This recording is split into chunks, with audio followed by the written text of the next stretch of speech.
Bun venit tuturor! Astăzi vom vedea câteva cuvinte pentru a putea dialoga. Bună!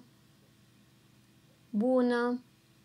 Mâna întinsă, pornind din dreptul gurii, pur și simplu orientăm în sus, ușor spre dreapta. Bună! Din nou! Din nou!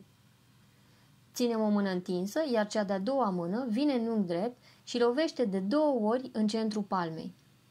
Din nou! Mai vrei piure? Încă o îmbrățișare? Bine! Bine! Pumnii și capul fac aceeași mișcare de orientare în jos. Bine! Nu! Nu! Un semn foarte simplu, cu arătătorul ridicat. Aveți posibilitatea să accentuați, făcând gestul mai mult sau mai puțin apăsat, de la un simplu nu la un nu foarte categoric. Mulțumesc! Mulțumesc!